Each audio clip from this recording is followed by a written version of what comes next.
Picture a formal audience hall in Targoviste, sometime in early 1462. Two Ottoman envoys stand before Wallachia's prince, delivering a message from the Sultan's court. Formal, practiced. The kind of diplomatic visit that had happened countless times before, between countless rulers, for generations. According to the story, and this channel is going to be very clear right at the start about how much weight that story can actually bear, Vlad asks them to remove their turbans as a show of respect. They decline, citing their own religious and cultural custom, which forbade removing the turban in this way. What happens next, according to the same tradition, is brutal enough that this channel already referenced it back in its very first episode without dwelling on it. Whether that exact exchange happened in precisely those words, on precisely that day, is something historians genuinely cannot verify. It's the kind of vivid, memorable anecdote that later pamphleteers, the same propagandists this channel exposed in its fourth episode, loved to repeat and embellish. But here's what's actually documented underneath the legend. By early 1462, diplomacy between Vlad and the Ottoman Empire had already been quietly collapsing for months. The turban story, true in its exact details or not, captures something real. A relationship between two powers that had run out of patience with each other right before it exploded into the war this channel's first episode already told in full. This is the documented story of how that diplomacy actually broke down, dramatized where the specific embassy scenes can only be reasonably reconstructed, and how a collapse in formal courtesy became the spark for one of medieval Europe's most infamous military campaigns. To understand how a diplomatic incident could trigger something as massive as the 1462 war, you have to understand how thin the peace actually was before it broke. This channel has already covered how Vlad returned to Wallachia's throne for good in 1456. What it hasn't spent much time on is the actual mechanics of how he initially maintained peace with the Ottoman Empire during those early years. Because peace in this relationship meant something very specific and very humiliating. Tribute.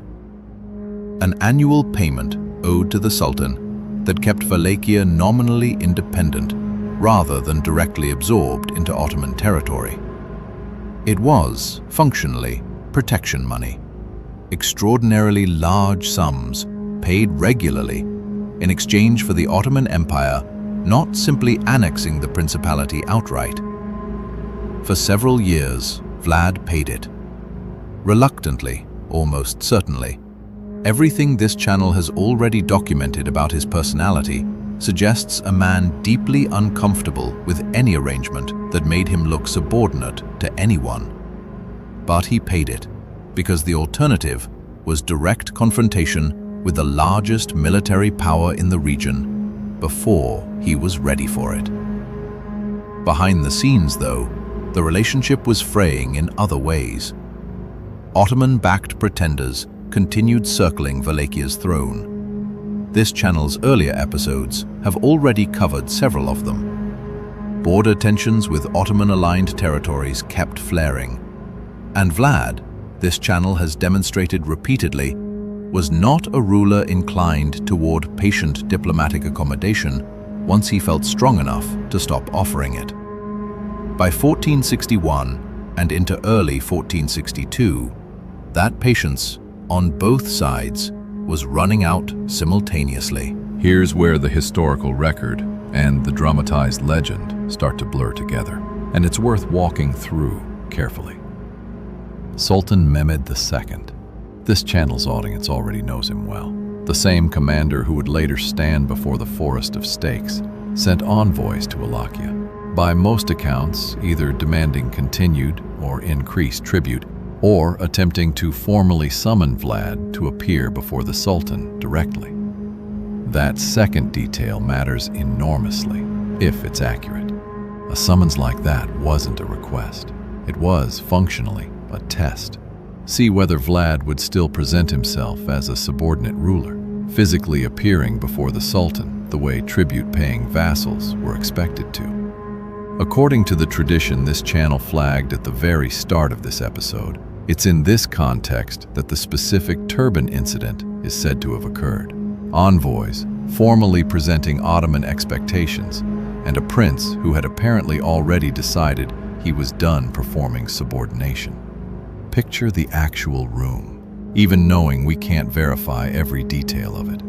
Formal protocol on both sides.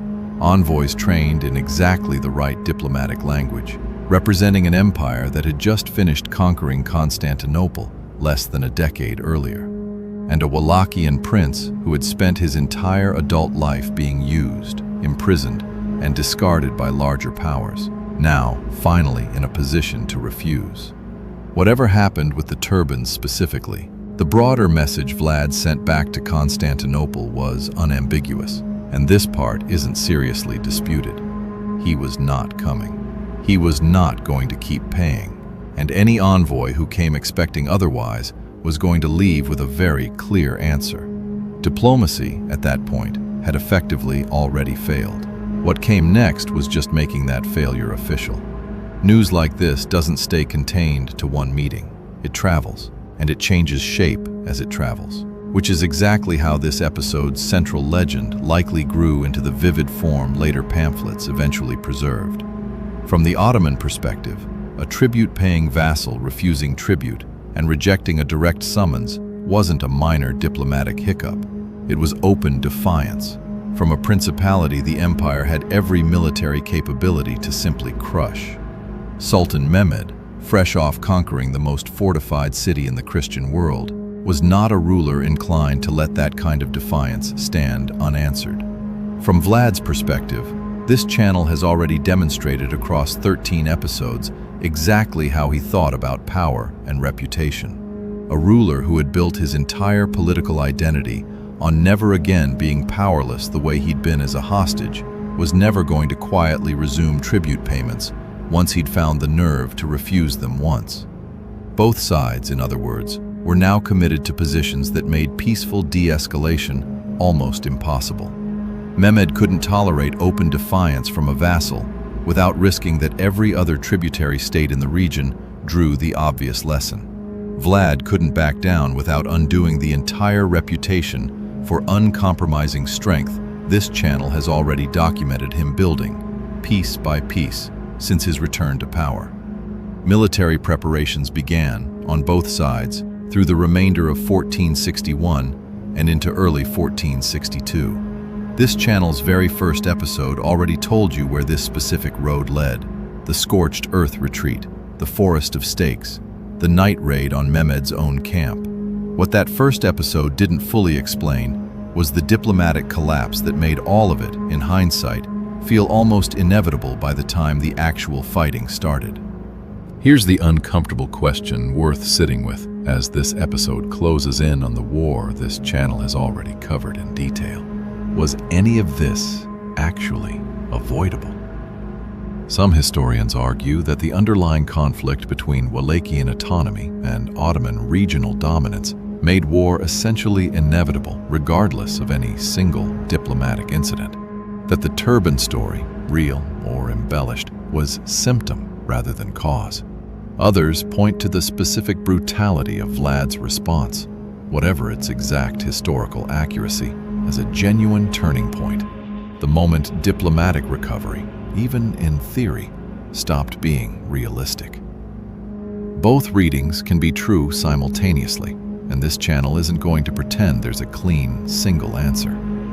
Structural tension between a small principality and an expanding empire created the conditions for conflict. A specific, humiliating diplomatic breakdown, however exactly it unfolded, provided the immediate spark.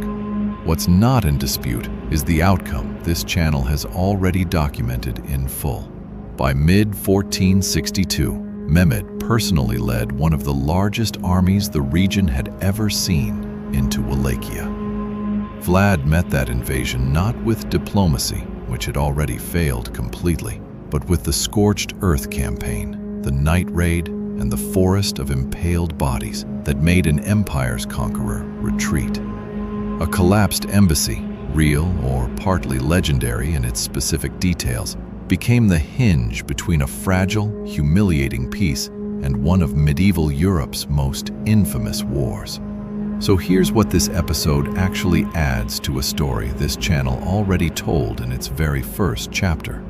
Wars this large rarely have a single, clean cause, but they often have a moment, sometimes small, sometimes later exaggerated into something more dramatic than it originally was, where the possibility of avoiding conflict quietly closes, without anyone fully realizing it at the time. Whether the turban story happened in exactly the vivid form later pamphlets preserved, or whether it's a legend that grew around a much quieter, much less theatrical diplomatic breakdown, the underlying truth holds regardless. Somewhere in the collapse of tribute payments, rejected summons, and wounded pride on both sides, the last realistic chance for peace between Vlad and the Ottoman Empire quietly disappeared. What followed, this channel's audience already knows intimately, was a forest of 20,000 stakes, an empire's retreat, and a reputation that would eventually outgrow the actual man by several centuries. Sometimes history's biggest turns really do start with something as small and as human as two men in a formal room, each too proud to give the other what they came asking for. Every week, this channel goes back into the true history behind the legend the world calls Dracula.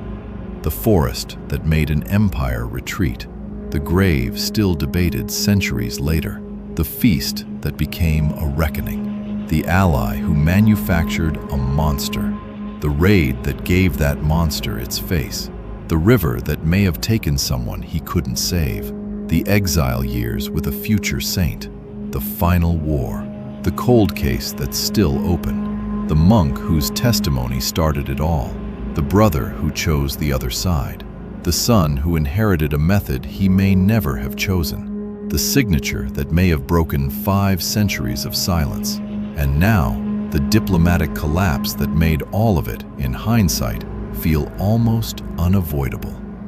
Subscribe if you think the smallest moments of pride can sometimes decide the largest chapters of history. We'll see you in the next chronicle.